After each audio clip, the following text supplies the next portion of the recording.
നമസ്കാരം.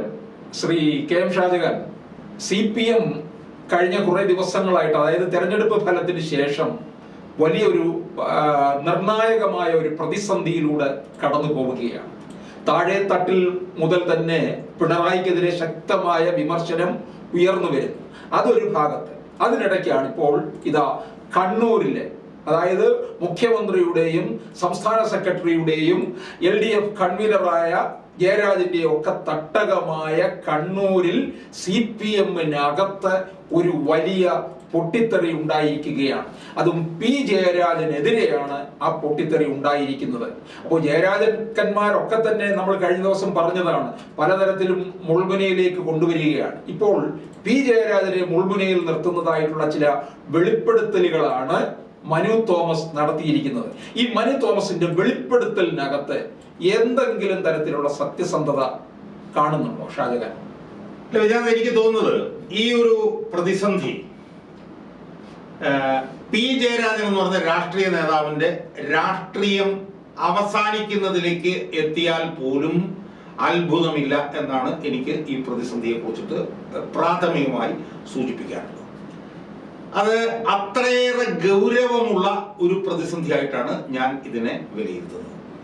ഞാൻ യഥാർത്ഥത്തിൽ ഈ മനു തോമസുമായിട്ടുള്ള ബന്ധപ്പെട്ടുള്ള വിഷയത്തിൽ ഞാനതിനെ ആദ്യമായി വളരെ വ്യത്യസ്തതയോടുകൂടി സമീപിക്കാനുള്ള കാരണം എന്താണെന്ന് ചോദിച്ചാൽ, കേരളത്തിലെ CPM-ന്റെ ഏറ്റവും വലിയ ചുവന്ന കോട്ടയായിട്ടുള്ള കണ്ണൂർ ജില്ലയിൽ ഒരു ജില്ലാ കമ്മിറ്റി അംഗം തന്റെ രാഷ്ട്രീയ പ്രവർത്തനം മടുത്തു എന്ന് പറഞ്ഞുകൊണ്ട് രാഷ്ട്രീയ പ്രവർത്തനം അവസാനിപ്പിക്കുന്ന ഒരു സംഭവം കണ്ണൂർ ജില്ലയിൽ ഇതിനു മുമ്പ് ഉണ്ടായിട്ടുണ്ടോ എന്ന് എനിക്ക് തോന്നുന്നില്ല. പലരെയും പാർട്ടിയിൽ നിന്ന് പുറത്താക്കുക, ഇങ്ങനെയുള്ള കാര്യങ്ങളൊക്കെ നടന്നിട്ടുണ്ട്. പക്ഷേ ഒരു നേതാവ് തനിക്ക് മടുത്തു, തനിക്ക് ഈ രാഷ്ട്രീയ പ്രവർത്തനം നടത്തണ്ട എന്ന് പറഞ്ഞ് സ്വയം രാഷ്ട്രീയ പ്രവർത്തനം അവസാനിപ്പിക്കുന്ന ഒരു സംഭവം ഇതിനു മുമ്പ് നടന്നിട്ടുള്ളതായിട്ട് എനിക്ക് തോന്നുന്നില്ല.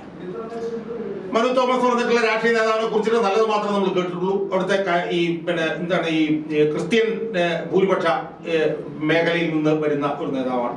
DYFയുടെ പ്രധാനപ്പെട്ട ഒരു ഭാരവാഹിയായിരുന്നു, ജില്ലാ കമ്മിറ്റി അംഗവുമായിരുന്നു, വലിയ പ്രായമൊന്നുമില്ലാത്ത ഒരാളുമായി. അയാൾ രാഷ്ട്രീയം അവസാനിപ്പിച്ചപ്പോൾ അയാൾ ഉയർത്തിയ വിഷയം എന്താണ് എന്നുള്ളതാണ് ഏറ്റവും പ്രധാനപ്പെട്ട കാര്യം. ആ വിഷയം എന്ന് പറയുന്നത് ബ്രോഡ്ലി നമ്മൾ നോക്കിയാൽ CPM എന്ന് പറഞ്ഞ പാർട്ടിയെ കൊട്ടേഷൻ സംഘങ്ങളും സ്വർണ്ണക്കള്ളക്കടത്തുകാരും സ്വർണ്ണക്കള്ളക്കടത്ത് പൊട്ടിക്കുന്നവരും ലഹരി മാഫിയയും ഒക്കെ ഉൾപ്പെടുന്ന സ്വാർത്ഥ നിക്ഷിപ്ത താല്പര്യക്കാർ കണ്ണൂരിലെ പാർട്ടിയെ വിഴുങ്ങുന്നു എന്നുള്ള ഒരു അതിഗുരുതരമായിട്ടുള്ള ആരോപണമാണ് ഈ മനു തോമസ് ദീർഘകാലമായി പാർട്ടിയിൽ ഉയർത്തിയത് എന്നാണ് എനിക്ക് മനസ്സിലാക്കുന്നത്. ഞാൻ ഒരു നിറ്റിഗ്രിറ്റീസിലേക്ക് ഞാൻ പോകുന്നില്ല. ഷാജർ എന്ന് പറഞ്ഞിട്ടുള്ള DYFയുടെ ജില്ലാ നേതാവ് പ്രസിഡന്റോ അയാൾക്കെതിരെ ഇയാൾ പരാതി കൊടുത്തു. അയാൾ ഇവരെ സംരക്ഷിക്കുകയാണെന്നുള്ള നിലയിൽ അയാൾ പറഞ്ഞു. അന്വേഷിക്കണമെന്ന് പറഞ്ഞ് പാർട്ടിക്ക് പരാതി കൊടുത്തു. പാർട്ടി സംസ്ഥാന സെക്രട്ടറിക്ക് പരാതി കൊടുത്തു. പക്ഷെ അവിടെ നിന്നൊന്നും അനുകൂലമായിട്ടുള്ള തീരുമാനം വന്നില്ലെന്ന് മാത്രമല്ല, ഷാജർ എന്ന് പറഞ്ഞിട്ടുള്ള ഇയാൾ ആരോപണം ഉന്നയിച്ച ഈ നേതാവിനെ യുവജന കമ്മീഷന്റെ അധ്യക്ഷനായി നിയമിക്കുന്ന നിലയിലേക്ക് കാര്യങ്ങൾ. ഈ ഷാജർ എന്ന് പറഞ്ഞിട്ടുള്ള ഈ നേതാവ് ഈ പറഞ്ഞ പോലെ ഈ സ്വർണ്ണക്കള്ളക്കടത്ത് നടത്തുന്നവർ, അത് പൊട്ടിക്കുന്നവര്, അവരുമായിട്ട് കൊളിയൂടി ചെയ്യുന്ന ഒരാളാണ് എന്ന് പറഞ്ഞുകൊണ്ടാണ് മനു തോമസ് ഇതുമായി ബന്ധപ്പെട്ട് മുന്നോട്ട് പോയ സമയങ്ങളിലെല്ലാം അയാളെ തടസ്സപ്പെടുത്തുന്ന നിലപാടെടുത്ത ഏറ്റവും പ്രധാനപ്പെട്ട നേതാവ് P. ജയരാജനാണ് എന്നുള്ളത് അയാള് ഇന്ന് അർത്ഥശങ്കയ്ക്കിടയില്ലാത്ത വിധം അയാൾ വെളിപ്പെടുത്തിയിട്ടുണ്ട്. അയാൾക്ക് അയാളുടെ അധികാര പരിധിയിലല്ലാത്ത മേഖലയിൽ പോലും ഇടപെട്ടുകൊണ്ട് ഈ മനു തോമസിന്റെ പ്രവർത്തനങ്ങളെ തടസ്സപ്പെടുത്താനാണ് അയാൾ നോക്കിയത് എന്ന് അയാൾ പറഞ്ഞിട്ടുണ്ട്. എന്താ യഥാർത്ഥത്തിൽ സംഭവിച്ചത്? മനു തോമസ് രാഷ്ട്രീയ പ്രവർത്തനം നിർത്തിയതിനു ശേഷം അയാൾ ചില കാര്യങ്ങൾ പറഞ്ഞു. അയാൾ രാഷ്ട്രീയ പ്രവർത്തനം അവസാനിപ്പിക്കാനുള്ള ചില കാര്യങ്ങൾ പറഞ്ഞു. അയാൾ ഈ കൊട്ടേഷൻ സംഘമൊക്കെയായി ബന്ധപ്പെട്ടുള്ള ചില കാര്യങ്ങൾ പറഞ്ഞു. ആ കാര്യങ്ങളിലൊന്നും അയാൾ P. ജയരാജനെ കുറിച്ച് ഒന്നും പറഞ്ഞിരുന്നില്ല. പക്ഷെ P. ജയരാജൻ എന്ത് സംഭവിച്ചു? പൊടുന്നനെ ഫേസ്ബുക്കിൽ വന്നിട്ട് അതിരൂക്ഷമായ വിമർശനങ്ങൾ ഇയാൾക്കെതിരെ ഉയർത്തി. അപ്പൊ നമ്മൾ ആലോചിച്ചുകൊണ്ട് വിജയനാഥൻ പാർട്ടി അവിടെ വൗച്ച് ചെയ്തുകൊണ്ടിരുന്നത് എന്താണ്? പാർട്ടിക്ക് കൊട്ടേഷൻ സംഘങ്ങൾ, സ്വർണ്ണക്കള്ളക്കടത്തുകാരെ, ഈ പറഞ്ഞ പോലെ ഈ ആകാശ് ചില്ലങ്കേരി അല്ലെങ്കിൽ അർജുൻ ആയെങ്കിൽ ഇവരുമായിട്ടൊന്നും യാതൊരു ബന്ധവുമില്ല എന്നും അവർക്കെതിരെ പ്രചരണം നടത്തിക്കൊണ്ടിരിക്കുന്ന പാർട്ടിയാണെന്നും ആണല്ലോ MP ജയരാജൻ പത്രസമ്മേളനത്തിൽ പറഞ്ഞു. പക്ഷേ ഈ പി ജയരാജന്റെ ഫേസ്ബുക്ക് പോസ്റ്റിന് മറുപടിയായി മനു തോമസ് ഒരു ഫേസ്ബുക്ക് പോസ്റ്റ് ഇട്ടു. ആ ഫേസ്ബുക്ക് പോസ്റ്റിൽ അയാൾ പി ജയരാജനെ കുറിച്ച് രൂക്ഷമായിട്ടുള്ള വിമർശനങ്ങൾ ഉന്നയിച്ചു. പി ജയരാജന്റെ മകനുമായി ബന്ധപ്പെട്ടുകൊണ്ട് വിദേശ രാജ്യങ്ങളിൽ ബിസിനസ് നടത്തണം എന്നുള്ള കാര്യം പറഞ്ഞു. പി ജയരാജൻ ഇടപെട്ടുകൊണ്ട് ഒരു പാറമടയുമായി ബന്ധപ്പെട്ടുകൊണ്ട് ഒരു ഏരിയ സെക്രട്ടറിയെ പുറത്താക്കിയതുമായി ബന്ധപ്പെട്ടുള്ള വിഷയം പറഞ്ഞു. പി ജയരാജൻ പാർട്ടി ഗ്രൂപ്പ് ഉണ്ടാക്കിയതുമായി ബന്ധപ്പെട്ട വിഷയങ്ങൾ പറഞ്ഞു. അപ്പോൾ പി ജയരാജനെതിരെ ഇയാൾ ഒരു ഫേസ്ബുക്ക് പോസ്റ്റുമായി രംഗത്ത് വന്നതോടുകൂടി എന്താ സംഭവിച്ചത്?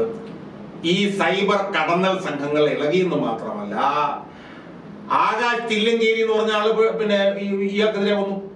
ആർക്കെതിരെ? പി ജയരാജനെതിരെ വന്നു. ആരാണ് ആകാശ് തില്ലങ്കേരി? ആകാശ് തില്ലങ്കേരി ഈ പറഞ്ഞ പോലെ എടയന്നൂർ എന്ന് പറഞ്ഞ സ്ഥലത്ത് ഷൊഹൈബ് എന്ന് പറഞ്ഞ യൂത്ത് കോൺഗ്രസ് നേതാവിനെ അരിഞ്ഞെരിഞ്ഞു കൊന്ന കേസിൽ ജയിലിൽ ശിക്ഷ പ്രതിയായി കിടക്കുന്ന ആളാണ് ആകാശ് തില്ലങ്കേരി. അതുപോലെ തന്നെ സ്വർണ്ണക്കള്ളക്കടത്ത് കേസ്, സ്വർണ്ണക്കള്ളക്കടത്ത് പൊട്ടിക്കുന്ന സംഘത്തിന്റെ നേതാവാണ് അർജുനായെങ്കിൽ. ടി പി ചന്ദ്രശേഖരൻ കേസിൽ കുറ്റവാളിയായി ജയിലിൽ കിടക്കുന്ന ആളാണ് മുഹമ്മദ് ഷാഫി. അതുപോലെ തന്നെ പോരാളി ഷാജി. ഇവരെല്ലാവരും തന്നെ പി ജയരാജനെ പിന്തുണച്ചുകൊണ്ട് പരസ്യമായി രംഗത്ത് വരികയും മനു ജോസഫിനെതിരെ ഭീഷണി മുഴക്കുകയും ചെയ്തു എന്ന് പറയുമ്പോൾ ആരുടെ താല്പര്യമാണ് പി ജയരാജൻ സംരക്ഷിക്കുന്നതെന്നും ആരെയാണ് പി ജയരാജൻ സംരക്ഷിക്കുന്നതെന്നും വളരെ വ്യക്തമായി നമുക്ക് ബോധ്യമായിട്ടുണ്ട്. ഇത് പി ജയരാജന്റെ വരും രാഷ്ട്രീയത്തിലെ മുന്നോട്ട് പോക്കില് വലിയ പ്രതിസന്ധി സൃഷ്ടിക്കും എന്നുള്ള കാര്യത്തിൽ എനിക്ക് യാതൊരു സംശയമില്ല. എനിക്ക് അറിയേണ്ട വേറൊരു കാര്യം, അതായത് മനു തോമസിന്റെ ഈ വെളിപ്പെടുത്തലിലൂടെ ഒരുപക്ഷെ CPM-ന്റെ ഈ ഇപ്പോഴത്തെ ഒരു പൊതു സ്വഭാവം അനുസരിച്ച് കാര്യങ്ങളൊക്കെ ശരിയായിരിക്കാം. പക്ഷെ പി ജയരാജന്റെ കാര്യം നോക്കുമ്പോൾ മറ്റ് രണ്ട് ജയരാജാക്കന്മാരിൽ നിന്ന് വ്യത്യസ്തനായിട്ടാണ് നിൽക്കുന്നത്. അദ്ദേഹം പാർട്ടിക്ക് പലപ്പോഴും ഒരു ബലിയാടായി മാറുന്നുണ്ട്. ഇദ്ദേഹത്തിന്റെ മക്കൾക്കൊന്നും തന്നെ വലിയ പ്രൊഫൈലൊന്നുമില്ല. മറ്റുള്ളവരുടെ മക്കളൊക്കെ ഏതെങ്കിലും തരത്തിലൊക്കെ ബിസിനസ്സിലും അതായത് പഠിച്ചും ഒക്കെ വിദേശങ്ങളിൽ ജോലി ചെയ്യുമ്പോൾ ഇത് നാട്ടില് ഇദ്ദേഹത്തിന്റെ വീട്ടിൽ ഞാൻ പോയിട്ടുള്ളതാണ്. 2019 ലോക്സഭാ തെരഞ്ഞെടുപ്പ് സമയത്ത് ഞാൻ അവിടെ പോയിട്ടുള്ള ഒരു നമ്മളെ പോലുള്ള ഒരു സാധാരണ വീട്, അതിലും വളരെ ലളിതമായിട്ടുള്ള ജീവിതം നയിക്കുന്ന ആളായിട്ടാണ് എനിക്ക് തോന്നിയത്. അപ്പോൾ പി ജയരാജനെ സംബന്ധിച്ചിടത്തോളം അതങ്ങനെ അത്ര ശരിയാകുമെന്ന് തോന്നുന്നു. അല്ല, പി ജയരാജനെ സംബന്ധിച്ചിടത്തോളം അത് 100% ശരിയല്ല എന്നുള്ളത് ഇപ്പൊ പരസ്യമായി കഴിഞ്ഞു. പി ജയരാജന്റെ മക്കള് വലിയ വീട് വെക്കുന്നുണ്ട് എന്നുള്ള കാര്യം വന്നു കഴിഞ്ഞു. പി ജയരാജന്റെ മക്കൾക്ക് വിദേശത്ത് ബിസിനസ് താല്പര്യങ്ങളുണ്ട് എന്നുള്ളത് വന്നു കഴിഞ്ഞു. അപ്പൊ പി ജയരാജന്റെ ഈ ഒരു അടിസ്ഥാന വർഗ സ്വഭാവ പ്രചരണമുണ്ട്, അത് പാടെ പൊട്ടിക്കഴിഞ്ഞു. വലിയ സാമ്പത്തിക താല്പര്യം അയാൾക്കുണ്ട് എന്നുള്ള കാര്യം ഇപ്പോൾ പുറത്ത് വന്നു കഴിഞ്ഞു. അപ്പൊ അതുകൊണ്ട് തന്നെ പി ജയരാജൻ ഒന്നും സമ്പാദിക്കാത്തവരാണ് എന്നുള്ള വാദഗതികൾ നിലനിൽക്കുന്നതല്ല എന്നുള്ളത് ഇപ്പോൾ തെളിഞ്ഞു കഴിഞ്ഞു. ഇപ്പൊ ലേറ്റസ്റ്റ് ആയിട്ട് വന്ന ഒരു കാര്യം എന്താണ്? ഇന്ന് മനു ജോസഫ് പറഞ്ഞെന്താ? ഇന്ന് മനു ജോസഫ് അർത്ഥസംഖ്യക്കിടയില്ലാത്ത ചില കാര്യങ്ങൾ പറഞ്ഞിട്ടുണ്ട്. അയാൾ പറഞ്ഞത് റെഡ് ആർമി എന്ന് പറഞ്ഞ സാമൂഹ്യ മാധ്യമത്തിൽ ഉള്ള സംവിധാനം അത് പി ജയരാജന് വേണ്ടി അയാളുടെ മകൻ വിദേശത്തിൽ നടത്തുന്നതാണെന്നുള്ളത് ഇന്ന് മനു തോമസ് പറഞ്ഞു. പുതിയ ഗ്രൂപ്പ് ഉണ്ടാക്കി. രണ്ട്, മനു തോമസ് പറഞ്ഞൊരു കാര്യം എന്താണ്? ഈ സ്വർണം പൊട്ടിക്കൽ സംഘം, സ്വർണ്ണക്കള്ളക്കടത്ത് സംഘങ്ങൾ ഇതിനെയൊക്കെ കോർഡിനേറ്റ് ചെയ്തുകൊണ്ടിരിക്കുന്നത് പി ജയരാജന്റെ മകനാണെന്ന് അയാൾ പച്ചയ്ക്ക് പറഞ്ഞു കഴിഞ്ഞു. സ്വർണം പൊട്ടിക്കൽ സംഘം എന്ന് പറഞ്ഞാൽ ഈ വഴിയെ പോകുന്നവരുടെ സ്വർണം പിടിച്ചു പറിക്കുന്ന സംഘത്തിന്റെ അല്ല അങ്ങനെയല്ല. അതായത് സ്വർണ്ണക്കള്ളക്കടത്ത് നടക്കും. ഇപ്പൊ ഒരു കിലോ സ്വർണ്ണക്കള്ളക്കടത്ത് നടക്കുന്നതിന്റെ ഭാഗമായി ഇപ്പൊ കണ്ണൂർ എയർപോർട്ടിൽ സ്വർണ്ണക്കള്ളക്കടത്ത് ഒരു കിലോ സ്വർണം വന്നു. ആ സ്വർണം എത്തേണ്ടടുത്ത് എത്തിക്കാൻ നടക്കുന്ന ശ്രമത്തിനിടയിൽ അത് പൊട്ടിച്ചോണ്ട് പോകും വേറൊരു ചില സംഘങ്ങൾ. അതിനാണ് ഈ സ്വർണം പൊട്ടിക്കൽ സംഘം എന്ന് പറയുന്നത്. കള്ളക്കടത്ത് പൊട്ടിക്കൽ. അതിന്റെ നേതാവാണ് അർജുനായെങ്കിൽ. സ്വർണ്ണ കള്ളക്കടത്തിന്റെ നേതാവാണ് ആകാശ് തില്ലങ്കേരി. അതുപോലെ തന്നെ ഏറ്റവും പ്രധാനപ്പെട്ട ഒരു ക്രിമിനലാണ് മുഹമ്മദ് ഷാഫി. അപ്പൊ ഇവരുടെ എല്ലാം സംരക്ഷകൻ പി ജയരാജനായിരുന്നുവെന്നും പി ജയരാജന് ബിസിനസ് സാമ്പത്തിക താല്പര്യങ്ങൾ ഉണ്ടായിരുന്നുവെന്നും പി ജയരാജന്റെ മകൻ ഗ്രൂപ്പ് ഉണ്ടാക്കാൻ സാമൂഹ്യ മാധ്യമങ്ങളിൽ ഇരുന്നുകൊണ്ട് പ്രവർത്തിക്കുന്ന ആളായിരുന്നുവെന്നും സ്വർണ്ണക്കള്ളക്കടത്ത്, സ്വർണം പൊട്ടിക്കൽ സംഘങ്ങളെ കോർഡിനേറ്റ് ചെയ്യുന്ന ആളാണ് ജയരാജന്റെ മകൻ എന്നുള്ളതും ഒക്കെ തന്നെ ഇന്ന് മനു ജോസഫ് പരസ്യമായി പറഞ്ഞു കഴിഞ്ഞിരിക്കുന്നു. ഇത് ഏറ്റവും പ്രധാനപ്പെട്ട ഒരു കാര്യം നമ്മൾ കാണേണ്ടതാണ്. ഈ വിവാദം ഇത്രയേറെ കത്തിപ്പടർന്നിട്ടും CPM-മായി ദീർഘകാല ബന്ധമുണ്ടായിരുന്ന മനു ജോസഫ് എന്ന് പറഞ്ഞ നേതാവ് ഇത്രയും കാര്യങ്ങൾ പരസ്യമായി പുറത്തു പറഞ്ഞിട്ടും CPM-ന്റെ ഔദ്യോഗിക നേതൃത്വം ഞാൻ മനസ്സിലാക്കിയിടത്തോളം ഇന്നീ നിമിഷം വരെ അർത്ഥഗർഭമായ മൗനം പാലിക്കുകയാണ്. അവർ യഥാർത്ഥത്തിൽ എന്താണ് വേണ്ടിയിരുന്നത്? അവർ വന്നിട്ട് പി ജയരാജനെതിരെ ഈ പറയുന്ന മുഴുവൻ അടിസ്ഥാനരഹിതമാണ്, പി ജയരാജനെതിരെ നടക്കുന്ന കള്ളപ്രചരണമാണ്, അതുകൊണ്ട് ഇതൊന്നും പാർട്ടി മുഖവിലേക്ക് എടുക്കുന്നില്ല, പാർട്ടിക്ക് ഇവരുമായിട്ട് യാതൊരു ബന്ധവുമില്ല, പി ജയരാജന് ഇവരുമായിട്ട് യാതൊരു ബന്ധവുമില്ല എന്ന് പറയേണ്ടതായിരുന്നു. അത് ഇതുവരെ പാർട്ടി പറഞ്ഞിട്ടില്ല. അപ്പൊ അതിൽ നിന്ന് നമ്മൾ മനസ്സിലാക്കേണ്ടത് എന്താണ്? അതിൽ നമ്മൾ മനസ്സിലാക്കേണ്ടത് പി ജയരാജനെതിരായി പാർട്ടി ഇതാ നീങ്ങാൻ പോകുന്നു എന്നുള്ളതാണ്. പി ജയരാജൻ പകുതി ഇപ്പൊ കയ്യാലെ പുറത്താണെന്നുള്ളത് നമുക്കറിയാം. 8 വർഷം ജില്ലാ സെക്രട്ടറി ആയിരുന്നു, അവിടുന്ന് മാറ്റി വടകര തെരഞ്ഞെടുപ്പിൽ നിർത്തും. വടകര തെരഞ്ഞെടുപ്പ് തോറ്റു കഴിഞ്ഞപ്പോൾ ജില്ലാ സെക്രട്ടറി സ്ഥാനം കൊടുത്തില്ല. അതിനുശേഷം ശോഭന ജോർജ് ഇരുന്ന ഒരു സ്ഥാനത്താണ് ഖാദി ബോർഡിന്റെ വൈസ് ചെയർമാനായിട്ട് കൊണ്ടു നിർത്തിയിരിക്കുന്നത്. അതെ. അപ്പം ഈ പി ജയരാജനെ പാർട്ടിയിൽ നിന്ന് ഒഴിവാക്കാനുള്ള നടപടികളുമായി പദ്ധതികളുമായി CPM മുന്നോട്ട് പോവുകയായിരുന്നു. അതിന് ഇപ്പോഴത്തെ ഈ സംഭവവികാസങ്ങൾ കൂടുതൽ ഊർജം നൽകിയിരിക്കുകയാണ്. ഒരു സംശയവും വേണ്ട. EP ജയരാജന്റെ കാര്യം പറഞ്ഞതുപോലെ പി ജയരാജന്റെ കാലാവധിയും പാർട്ടിയിൽ ഏതാണ്ട് അവസാനിക്കാൻ പോകുന്നു എന്നു തന്നെ വേണം നമ്മൾ വിലയിരുത്താൻ. പാർട്ടിയിൽ ഇപ്പൊ നടക്കാൻ പോകുന്ന ഈ തെറ്റുതിരുത്തൽ പ്രക്രിയയുടെ ഭാഗമായി EP ജയരാജന്റെ തല ഉരുളുന്നതോടൊപ്പം പി ജയരാജന്റെ തലയും ഉരുളാനുള്ള സാധ്യത വളരെ വളരെ വലുതാണ് എന്നാണ് ഇതുവരെ നടന്ന സംഭവവികാസങ്ങളിൽ നിന്ന് എനിക്ക് തോന്നുന്നു. പക്ഷേ ഷാജഹാൻ, ഇപ്പോഴത്തെ സാഹചര്യത്തില് പാർട്ടി പി ജയരാജനെതിരെ എന്തെങ്കിലും നടപടിയെടുക്കുമെന്ന് തോന്നുന്നുണ്ടോ? കാരണം പാർട്ടി തന്നെ വലിയൊരു പ്രതിസന്ധിയിലേക്ക് പോവുകയാണ്. പിണറായി വിജയന്റെ കാര്യം തന്നെ നമ്മൾ പല വീഡിയോകളിലും പറഞ്ഞു കഴിഞ്ഞിരിക്കുകയാണ്.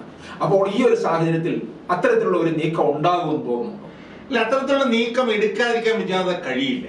കാരണം എന്താണെന്നറിയോ, രാവിലെ എൻ്റെ ഒരു സുഹൃത്ത്, ഒരു മുതിർന്ന ഒരു കമ്മ്യൂണിസ്റ്റുകാരനായിട്ടുള്ള എൻ്റെ ഒരു സുഹൃത്ത് പറഞ്ഞതുപോലെ, ലോകത്ത് ഒരു സ്ഥലത്തും ഒരു പാർട്ടി ഇതുപോലെ ഈ സ്വർണ്ണക്കള്ളക്കടത്തുകാരുടെയും സ്വർണം പൊട്ടിക്കുന്നവരുടെയും ഈ ലഹരി മാഫിയയ്ക്കും ഒക്കെ പൂർണ്ണമായി കീഴടങ്ങിയ ഒരു സംഭവം ലോകത്ത് ഒരിടത്തും ഉണ്ടായി കാണില്ല എന്നാണ് എന്നോട് കമ്മ്യൂണിസ്റ്റുകാരനായിട്ടുള്ള എൻ്റെ സുഹൃത്ത് പറഞ്ഞത്. അതായത് പ്രത്യയശാസ്ത്രപരമായിട്ടുള്ള വ്യതിയാനങ്ങള്, നയവ്യതിയാനങ്ങള്, ഇതൊക്കെ പല പല കമ്മ്യൂണിസ്റ്റ് പാർട്ടികൾക്ക് ഉണ്ടായിട്ടുണ്ട്. പക്ഷെ ഇവിടെ എന്താ സംഭവിച്ചിരിക്കുന്നത്? ഇവിടെ ഇത്തരത്തിലുള്ള സ്ഥാപിത താല്പര്യക്കാരുടെ നിയന്ത്രണത്തിലേക്ക് പൂർണ്ണമായി പാർട്ടി എന്ന് വീണ് കഴിഞ്ഞു. ആകാശ് തില്ലങ്കേരിയെ നിലയ്ക്ക് നിർത്താൻ CPM കഴിയുന്നില്ല. അർജുൻ ആയങ്കിയെ നിലയ്ക്ക് നിർത്താൻ CPM കഴിയുന്നില്ല. മുഹമ്മദ് ഷാഫിയെ നിലനിർത്താൻ CPM കഴിയുന്നില്ല. പോരാളി ഷാജിയെ നിലനിർത്താൻ CPM കഴിയുന്നില്ല. അപ്പൊ അവരുടെ എല്ലാം നിയന്ത്രണത്തിലേക്ക് ഈ പാർട്ടി ചെന്ന് വീണിരിക്കുന്നു. അവരുടെ എല്ലാം നിയന്ത്രണത്തിലേക്ക് ഈ പാർട്ടിയെ കൊണ്ടുവന്ന് ചാടിച്ചത് ആരാണ്?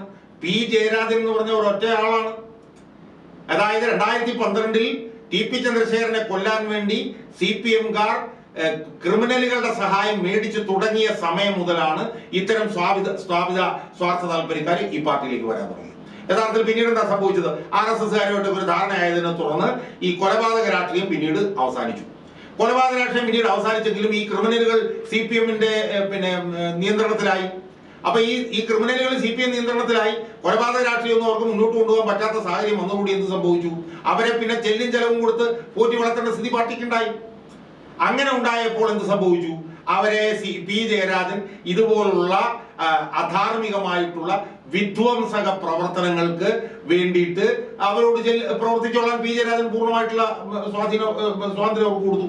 ആ സ്വാതന്ത്ര്യം കൊടുത്തതിന്റെ ഭാഗമായി കണ്ണൂർ പാർട്ടിയെ ഇത്തരം സ്വർണ്ണക്കള്ളക്കടത്തുകാരും സ്വർണം കള്ളക്കടത്ത് പൊട്ടിക്കുന്നവരും വിഴുങ്ങിയിരിക്കുന്ന സാഹചര്യത്തിലേക്കാണ് ആ പാർട്ടി എത്തിയിരിക്കുന്നത്.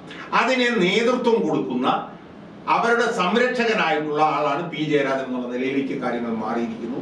ആ മാറിയ സാഹചര്യത്തിൽ ഇനി പി ജയരാജനെ മുന്നിൽ നിർത്തിക്കൊണ്ട് കണ്ണൂരിലെ പാർട്ടിക്ക് 1 ഇഞ്ച് പോലും പ്രവർത്തിക്കാൻ കഴിയില്ല എന്നുള്ളതിന്റെ തെളിവാണ് മനു തോമസിന്റെ അഭിപ്രായ പ്രകടനങ്ങൾ. അയാൾ ഇപ്പൊ തന്നെ പല പല കാര്യങ്ങൾ പറഞ്ഞു കഴിഞ്ഞു. അയാൾ ഇനിയും കാര്യങ്ങൾ പറയും എന്നാണ് പറഞ്ഞത്. അതിലൊന്ന് ഞാൻ കേട്ടത്, കണ്ണൂർ ജില്ലയിൽ എന്തോ എടക്കോടെന്നും കണ്ടു പറഞ്ഞ സ്ഥലത്ത് ഒരു പാറമട പ്രവർത്തിക്കുന്നുണ്ടെന്നാണ് കേട്ടത്.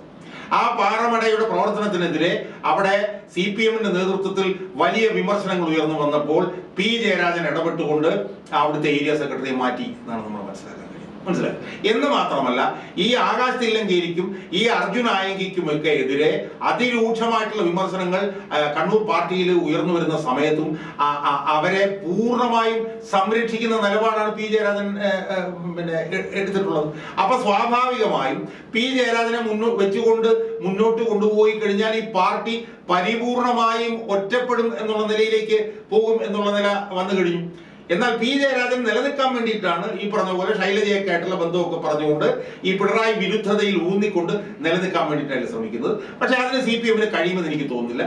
കാരണം മനു തോമസിന്റെ ഇനി വരാൻ പോകുന്ന വെളിപ്പെടുത്തലുകൾ പി ജയരാജന്റെ നിലനിൽപ്പിനെ അതിഭീകരമായി അതിഗുരുതരമായി ബാധിക്കും എന്നാണ് ഞാൻ വിശ്വസിക്കുന്നത്. പക്ഷെ മനു തോമസിന്റെ ഈ വെളിപ്പെടുത്തലിന് പിന്നിൽ പാർട്ടിക്കകത്ത് നിന്ന് ആരെങ്കിലും പിന്നിലുണ്ടാകാം അല്ലെ? കാരണം പി ജയരാജനെതിരെ സംസ്ഥാന കമ്മിറ്റിയിൽ ആരോപണം ഉന്നയിച്ചത് ആരാണ്? പി ജയരാജനാണല്ലോ. അപ്പോൾ ഇതിനൊക്കെ ഒരു പകരം വീട്ടൽ ആയിരിക്കാനുള്ള സാധ്യതയെ തള്ളിക്കളയാൻ പറ്റില്ല. അല്ല, അങ്ങനെ വേണമെങ്കിൽ നമുക്ക് അഭ്യൂഹങ്ങൾ പറയാം. പക്ഷേ ഞാൻ ഈ മനു തോമസിന്റെ സംസാരങ്ങളെല്ലാം വീക്ഷിച്ചതിൽ നിന്ന് ഞാൻ നടത്തുന്ന ഒരു നിരീക്ഷണം എന്ന് പറയുന്നത് അയാൾ ഒരു യഥാർത്ഥ കമ്മ്യൂണിസ്റ്റുകാരനാണ് എന്നാണ് ഞാൻ വിശ്വസിക്കുന്നത്. അയാളെ പി ജയരാജനെതിരായി വേറൊരു നിക്ഷിപ്ത താല്പര്യക്കാരൻ മനു തോമസിനെ സ്വാധീനിക്കാൻ ശ്രമിച്ചാൽ നടക്കും എന്ന് എനിക്ക് തോന്നുന്നില്ല.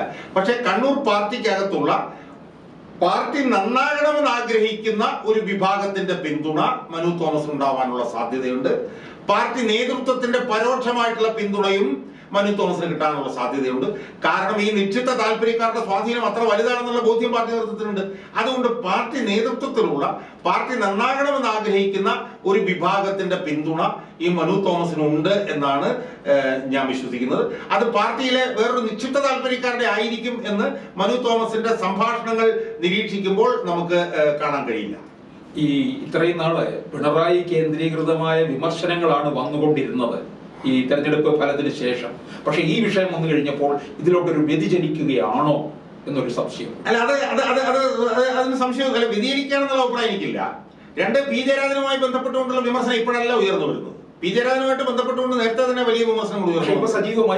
ഇപ്പൊ സജീവമായി വന്നെങ്കിലും കണ്ണൂർ ജില്ലയിലെ അക്രമ രാഷ്ട്രീയത്തിന്റെ തലതൊട്ടപ്പൻ പി ജയരാജനാണെന്നുള്ള ചർച്ച നേരത്തെ ഉണ്ട്. ഞാൻ തന്നെ വീഡിയോകൾ ചെയ്തിട്ടുള്ളതാണ്. പാർട്ടി ചെയ്യിപ്പിച്ചിട്ടുള്ളത് അല്ല, ആണെങ്കിൽ പോലും അക്രമ രാഷ്ട്രീയത്തിന്